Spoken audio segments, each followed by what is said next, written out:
கால்வாய் அமைக்கப்பட்டது.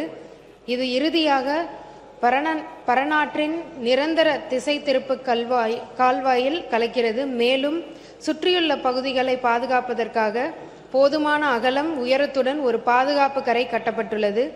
கால்வாய்கள் வடிகால்களை தூர்வாறுதல் மற்றும் சுத்தம் செய்யும் பணிகள் தொடர்ந்து மேற்கொள்ளப்பட்டு வருகிறது. மேலும் தண்ணீர் மேற்கு கார்லண்ட் கால்வாய் வழியாக பாதுகாப்பாக செலுத்தப்படுகிறது. சம்பந்தப்பட்ட சுரங்க அதிகாரிகளால் பாதுகாப்பு கரை தொடர்ந்து ஆய்வு செய்யப்பட்டு வருகிறது. மேலும் சட்டவிரோதமாக பாதுகாப்பு கரையில் இருந்து மண் எடுக்கப்பட்டால், அதன் காரணமாக ஏதேனும் உடைப்பு ஏற்பட்டால் தாமதமின்றி தேவையான சீரமைப்பு நடவடிக்கைகள் உடனடியாக எடுக்கப்படுகின்றன. 2015 ஆண்டு பருவமழையின் போது வெளிப்பக்க குவியலின் எல்லை பகுதியில் முன்பு சரிந்த மண் ஏற்கனவே பேக்ஹோஸ் மூலம் அகற்றப்பட்டு பாதிக்கப்பட்ட பகுதியில் தளர்வான மண் தொடர்ந்து அருகிலுள்ள பகுதிகளுக்கு நகர்வதை தடுக்க பாதுகாப்பு கரைகள் பலப்படுத்தப்பட்டுள்ளன. NLC இந்தியா நிறுவனம் உள்ளூர் மக்களுடன் சுமூகமான உறவை பேணுவதற்கும் மாவட்ட நிர்வாகம் மற்றும் சம்பந்தப்பட்ட தரப்பினருடன் கலந்தாலோசித்து தளம் சார்ந்த பிரச்சனைகளை தீர்க்கவும் தொடர்ந்து கடமைப்பட்டுள்ளது. எனவே இவ்விவகாரம் ஏற்கனவே NLC இந்தியா நிறுவனத்தால் கவனிக்கப்பட்டு தேவையான நிவாரண நடவடிக்கைகள் முடிக்கப்பட்டுள்ளன. மேலும் கண்காணிப்பு தடுப்பு நடவடிக்கைகள் மேற்கொள்ளப்பட்டு வருகின்றன. முனைவர் சௌமியா அன்புமணி அவர்கள். அன்புமிகு பேரவைத் தலைவர் அவர்களே, நெய்வேலி லிக்னைட் கார்பரேஷன் அவர்கள் கொடுத்த பதில் சொல்லியிருக்கிறாங்க.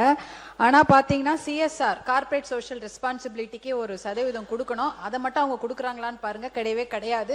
மனசாட்சியே இல்லாத நிறுவனம் எதுனா அது NLC தான். தமிழ்நாட்டில் மனசாட்சி இல்லாம எல்லா விவசாயிகளையும் ஒரே நைட்டு வெளியில தூக்கி போட்டுட்டு தண்ணியும் உறிஞ்சு அதை வளத்தையும் கெடுத்துட்டாங்க. அவங்களுக்கு எக்ஸாம் வச்சு வேலை எடுக்கிறாங்க. எதுக்கு எக்ஸாம் வச்சு வேலை எடுக்கிறாங்க? மண்ணின் மைந்தர்கள் அவர்கள். அவங்களுக்கு வேலை அங்க கொடுக்கணும், இல்ல ட்ரைனிங் போட்டு கொடுக்கணும். அதெல்லாம் கிடையாது. எக்ஸாம் போட்டு வேலை போட்டு வெளியூர்ல தான் ஆளை கூட்டு வந்து வேலை வாங்குறாங்களே தவிர நிலம் கொடுத்த விவசாயிக்கும் விவசாயியோட பிள்ளைக்கு வேலை கொடுக்கறது இல்ல. என்ட்ரன்ஸ் எக்ஸாம் எதுக்கு?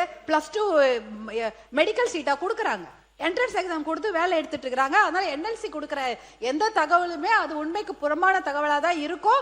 CSR எவ்வளவு ஃபண்ட் அவங்க செலவு பண்ணிருக்காங்கன்னு பாருங்க. அதுக்கு ஒரு கணக்கு கொடுப்பாங்க. ரோடு போட்டோம், இது பாலம் கட்டணும்னு. அது அவங்களுடைய வளாகத்துக்குள்ளதான் பண்ணிருப்பாங்களே தவிர மக்களுக்கு எதுவுமே பண்ணவே இல்லை. அதை நீங்க தெளிவுபடுத்தி. மாண்புமிகு தொழில்துறை அமைச்சர். மாண்புமிகு பேரவைத் தலைவர் அவர்களே, இந்த NLC நிறுவனத்தை பத்தி உண்மையாவே நிறைய பேர் நிறைய கோரிக்கைகள் வைக்கிறாங்க. முனைவர் அவர்கள் சொன்ன மாதிரி CSR ஃபண்ட்ல இருந்து அவங்க ஒதுக்காம நிறைய பிரச்சனைகள் பண்ணியிருந்திருக்கலாம் இதுவரை. இதே மாதிரி விவசாயிகளுக்கு அதனால பாதிக்கப்பட்டு இன்னைக்கு இருந்திருக்கலாம். ஆனா நம்ம முதலமைச்சர் என்னைக்குமே விவசாயிகளுக்கு ஏதாவது ஒரு பிரச்சனைனா நிக்கிறவரு. கண்டிப்பா அந்த பிரச்சனையை நாங்க இன்னைக்கு சால்வ் பண்ணி தருவோம். இந்த அரசாங்கம் இப்ப வந்திருக்கு, 3 மாசம் தான் ஆயிருக்கு. அதுக்கான கமிட்டி நீங்க கேட்ட மாதிரி நாங்க போட்டிருக்கோம். முத்தரப்பு பேச்சுவார்த்தை நடந்துகிட்டு இருக்கு. கமிட்டி இப்ப போட்டிருக்கோம். அதுக்கான தகவல்கள் உங்களுக்கு வரும். கண்டிப்பா யாருக்கும் எதிராக நாங்க நடந்துக்க மாட்டோம்.